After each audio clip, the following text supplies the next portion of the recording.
अस्सलाम वालेकुम स्टूडेंट्स, कैसे हैं आप? चलिए मैं दोबारा आपकी खिदमत में हाज़िर हूँ। हम अपनी दूसरी वीडियो आज बनाएंगे वर्ब के बारे में और मैं आपका ग्रामर वाला टीचर और आपने चैनल को सब्सक्राइब करना है और होप सो आपने पिछली वीडियो में काफ़ी कुछ लर्न किया होगा। तो आइए चले हम वर्ब की मज़ीद वर्ब के बारे में पढ़ते हैं। तो हमने उस दिन हेल्पिंग वर्ब के बारे में हेल्पिंग वर्ब की एक टाइप पढ़ ली थी। हम दूसरी टाइप पढ़े हैं modal helping verbs. Modal helping verb ये क्या कर सकते हैं? ठीक है जी, use to express obligation, necessity, possibility in both negative and affirmative sense. यानी ये बताते हैं कि कोई चीज़ ऑब्लिगेशन या हमें करनी चाहिए या नहीं, नेसेसिटी उसकी ज़रूरत के बारे में है, पॉसिबिलिटी कि वाक़ई हो भी सकती है या नहीं हो सकती, इन both negative and affirmative sense. Affirmative यानी पॉजिटिव, यानी दोनों ही सेंस में ये हो सकती है। इसकी एग्जांपल है जैसे can, could, shall, should, will, would, may, might, must, ought to, be able to. ये सब मॉडल हेल्पिंग वर्ब्स हैं। ये हमें बताते हैं कि whether something is possible, probable और सर्टेन और नॉट, क्या हो भी सकती हैं या नहीं। पॉसिबिलिटी के लिए हम क्या इस्तेमाल करते हैं, हम जैसे ही मे कम टुमारो, वो कल आ सकता है, पॉसिबिलिटी है, पॉसिबल है, आ भी सकता है, नहीं भी आ सकता।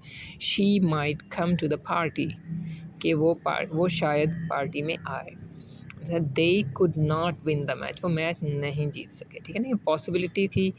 तो इसके बाद आता है ऑब्लिगेशन। ऑब्लिगेशन यानी कोई चीज़ हमें करनी चाहिए, हमारे लिए सही है या गलत है। तो जैसे you should go home no, अब तुम्हें घर जाना चाहिए। I must not waste my time, मुझे अपना टाइम ज़ाया नहीं करना चाहिए। He had to leave his home, उसे अपना घर छोड़ना पड़ा। It's too late, you ought to sleep here, अब बहुत ज़्यादा देर हो गई है, तुम्हें यहीं पे सो जाना चाहिए। तो ये ऑब्लिगेशन है कि कोई चीज़ हमें हमारे लिए कितनी ज़रूरी है, हमें करनी चाहिए या नहीं। इसके बाद आ गया ability. Model helping verb ability को भी शो करते हैं कि कोई चीज़ कर सकते हैं या नहीं। जैसे आई कैन डू दिस, मैं ये कर सकता हूँ। Sara could sing when she was 3। Jake is able to clear this puzzle. तो ये सब एबिलिटी को ज़ाहिर करते हैं, एबल टू, कुड, कैन। ठीक है ना, कर सकना, ना कर सकना। ठीक है, इसके बाद आ गया परमिशन। परमिशन के लिए भी मॉडल हेल्पिंग वर्ब यूज़ होते हैं। जैसे मे आई कम इन, क्या मैं अंदर आ सकता हूँ। यू मे लीव नाउ, अब तुम जा सकते हो, हम इजाज़त दे रहे हैं किसी को। Can you do this for me, क्या तुम मेरे लिए कर सकते हो। Could you please do this for me, जब हम कुड यू प्लीज़ इस्तेमाल करते हैं तो वो ज़्यादा पोलाइट वे में होता है। तो ये परमिशन के बारे में होते हैं। इसके बाद आ गया लिंकिंग वर्ब। लिंक जैसे नाम से ज़्यादा लिंक करते हैं, जोड़ते हैं। ये these verbs do job of linker और कनेक्टर, ये लिंक करते हैं या कनेक्ट करते हैं, जोड़ने का काम करते हैं। The link subject with rest of sentence, ये सेंटेंस सब्जेक्ट को सेंटेंस के बाकी जो हिस्सा होता है उसके साथ जोड़ते हैं। रेस्ट ऑफ सब्जेक्ट के अलावा सेंटेंस का जितना भी हिस्सा होता है उसे प्रेडिकेट भी कहते हैं। The link subject with its complement, ये सब्जेक्ट को उसके बारे में जो कहा जा रहा है उससे जोड़ते हैं। ठीक है ना, लिंक करते हैं। This puzzle, this pizza tests very delicious, कि ये पिज़्ज़ा बहुत मज़ेदार महसूस हो रहा है। ठीक है ना, तो जैसे अब ये टेस्ट है, टेस्ट क्या कर रहा है कि पिज़्ज़ा को डिलीशियस के साथ लिंक कर रहा है। ठीक है ना, कि पिज़्ज़ा है कैसा, पिज़्ज़ा का कम्प्लीमेंट क्या है कि वेरी डिलीशियस, ये उसके साथ टेस्ट उसको लिंक कर रहा है। You look tired today, look tired today, अब इसमें लुक लिंकिंग वर्ब है। ठीक है ना, ये टायर्ड को और यू को आपस में लिंक कर रहा है। I was happy that day, ठीक है, ये मैं यानी आई को हैप्पी के साथ लिंक कर रहा है, वॉज। तो कुछ हेल्प लिंकिंग वर्ब है जैसे look, smell, taste, seem, sound, ये हमारी 5 सेंसेस के साथ रिलेट करते हैं। These linking verb relate to our 5 senses.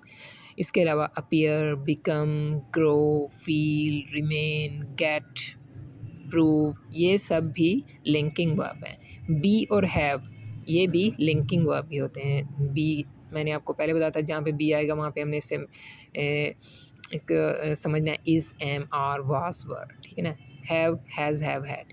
जैसे आई एम टायर्ड, ठीक है ना। आई वॉज हैप्पी, एम हो गया, वाज हो गया, ये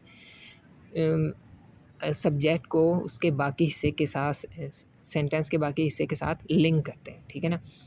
it feels very rough, this music sounds good. तो इसमें फील्स, साउंड, ये क्या करेंगे, इट को और म्यूज़िक को रफ और गुड के साथ कनेक्ट कर रहे हैं, लिंक कर रहे हैं।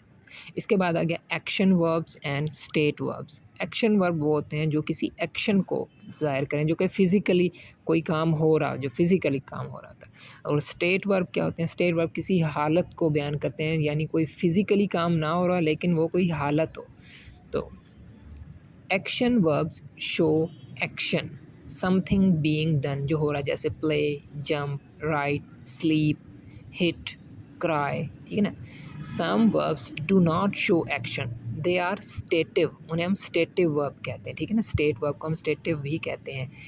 बी और हैव, ये भी कॉमन स्टेटिव वर्ब हैं। लिंकिंग वर्ब्स जितने भी हैं ये सारे स्टेटिव वर्ब हैं, क्योंकि ये किसी एक्शन को ज़ाहिर नहीं कर रहे होते, ठीक है ना। जब हम कहते हैं यू लुक टायर्ड, तुम नज़र आ रहे हो, नज़र आना कोई एक्शन नहीं है, कोई फिज़िकल एक्शन नहीं है, ठीक है ना।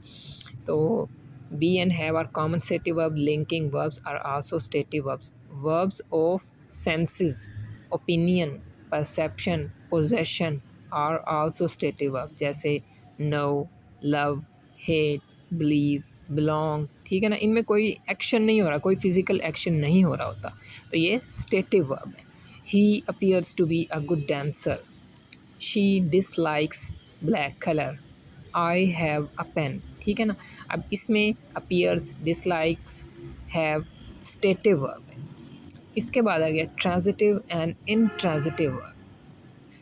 ट्रांजिटिव और इंट्रांजिटिव वर्ब क्या है, ये लफ्ज़ निकला है ट्रांजिट। ट्रांजिट क्या कहते हैं, ट्रांजिट का मतलब होता है to carry someone something from one place to other, किसी चीज़ को एक जगह से दूसरी जगह लेके जाना, ट्रांजिट करना। अब तो फिर ट्रांजिटिव वर्ब क्या होगी, ये क्या कैरी करते हैं। Transitive verb carry the action from subject to object. Transitive verb वो होते हैं जो वर्ब के एक्शन को सब्जेक्ट से ऑब्जेक्ट तक लेके जाते हैं। इसमें ऑब्जेक्ट लाजमी होता है, ठीक है ना। ऑब्जेक्ट नहीं होगा तो वो फ़िक्रा, वो सेंटेंस कंप्लीट नहीं होगा। तो ट्रांजिटिव वर्ब वो होते हैं जिनको अपना मीनिंग कंप्लीट करने के लिए, सही तरह से मीनिंग समझाने के लिए ऑब्जेक्ट की ज़रूरत होती है, ठीक है। Verbs that need an object that receives its action to make sense are called transitive verbs. जैसे ही किल्ड आ स्नेक, इसमें ही सब्जेक्ट है, किल्ड वर्ब है, स्नेक ऑब्जेक्ट है, ठीक है ना। इसमें ऑब्जेक्ट ज़रूरी होगा। एक बात हमेशा याद रखिए, कैसे पता चलेगा कि कोई ट्रांजिटिव वर्ब है या नहीं है। दे ऑलवेज आस्क व्हाट, ये याद रखिएगा कि इस फ़िक्रे में ये हमेशा व्हाट पूछता है, क्या। जैसे he killed a snake, he killed what, he killed a snake. I write a letter, what do I write, मैंने क्या लिखा, आई राइट अ लेटर। तो किल और राइट आर ट्रांजिटिव वर्ब, ठीक है ना। इन ट्रांजिटिव वर्ब क्या होते हैं, इनको ऑब्जेक्ट की ज़रूरत नहीं होती, they do not act upon any object, ये किसी ऑब्जेक्ट पे काम नहीं कर रहे होते। इनका जो एक्शन है वो सब्जेक्ट तक ही रहता है, वो उसको ऑब्जेक्ट तक जाने की ज़रूरत नहीं पड़ती है, ठीक है। They don't ask what, they may ask how, where, ये पूछ सकते हैं। जैसे ही क्राइड बिटरली, वो शिद्दत से रोया, ठीक है ना। हम ये नहीं कह सकते कि वो क्या रोया, हम कहेंगे वो कैसे रोया, how, he cried how bitterly, ठीक है ना। इसमें एडवर्ब आ गया है, बिटरली इसमें ऑब्जेक्ट नहीं आया। एना इज़ गोइंग होम, एना घर जा रही है। एना हम ये नहीं कह सकते कि क्या जा रही है, हम ये कह सकते हैं कि वो कहाँ जा रही है। तो एना इज़ गोइंग वेयर, इसमें वेयर पूछा जा रहा है। तो ये cry and go are intransitive verb. कुछ वर्ब ऐसे होते हैं जो ट्रांजिटिव के तौर पे भी इस्तेमाल हो सकते हैं और इंट्रांजिटिव के तौर पे भी। जैसे run, he runs his father's business, वो अपने वालिद का बिजनेस चलाता है। वो क्या रन करता है, अपने वालिद का business. He runs very fast, वो बहुत तेज़ भागता है। हम अब यहाँ पे हम ये नहीं कह सकते कि वो क्या भागता है, वो ये कहेंगे कि वो कैसे भागता है, हाउ, ठीक है। पहले में व्हाट आया, दूसरे में how. Move, she is moving her arm, वो अपना बाजू हिला रही है, क्या हिला रही है, व्हाट, ठीक है। Are, trees are moving in the air, ठीक है, पौधे हवा में हिल रहे हैं, ये इंट्रांजिटिव है। यहाँ पे हम ये कहेंगे कि पौधे हवा में they are moving in the air, कहाँ मूव कर रहे हैं, हवा में, ठीक है ना। इसमें ऑब्जेक्ट नहीं आ रहा, इन द एयर क्या है, प्रपोजिशनल फ्रेज है, ठीक है। इसके बाद आ गया फ्रेजल वर्ब। फ्रेजल वर्ब क्या होता है, ये भी वर्ब की ही एक टाइप है, लेकिन ये हम कह सकते हैं वर्ब्स इन डिस्गाइज, ये छुपे हुए होते हैं। ये जो होते हैं वो नज़र नहीं होते, और जो नज़र आ रहे होते हैं ये वो उनका मीनिंग नहीं होता। They don't mean what they look, they are combination of verb and preposition और एडवर्ब। ये एक वर्ब होता है, उसके साथ या प्रपोजिशन आ जाता है या कोई एडवर्ब आ जाता है, ठीक है ना। ये कम्बिनेशन होता है, ये हमेशा दो या दो से ज़्यादा वर्ड से मिलके बने होते हैं। Completely different meaning from actual verb, actual verb से इनका मीनिंग टोटली डिफरेंट होता है। जैसे गिव अप, अब गिव का मतलब देना होता है, अप का मतलब ऊपर होता है, यहाँ का मतलब ऊपर देना नहीं है, ये यहाँ इसका मतलब है stop trying. Break in, break तो कहते हैं तोड़ने को, इन कहते हैं अंदर, लेकिन इस ब्रेक इन का मतलब अंदर तोड़ना नहीं है, इसका मतलब है किसी बिल्डिंग के अंदर ज़बरदस्ती घुस जाना, ठीक है ना। जैसे you should never give up, तुम्हें कभी हिम्मत नहीं हारनी चाहिए। The thief break into my shop, the thief broke into my shop last night, ठीक है ना। यहाँ पे ये आप दुरुस्ती कर लीजिएगा, ब्रेक की जगह इसकी सेकंड फॉर्म आएगी broke into my shop last night. इसकी एग्जाम्पल है the bomb went of, went of का मतलब क्या होता है, एक्सप्लोड हो जाना। The baby sitter looked after the kid, looked after ख्याल रखना, ठीक है।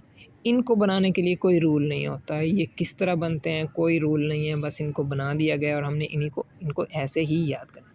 तो ये आपका वर्ब का टॉपिक आज हमारा पूरा हो गया, ठीक है। तो इसके बारे में अगर आपने कुछ पूछना हो तो कमेंट्स में आप मुझसे पूछ सकते हैं, ठीक है।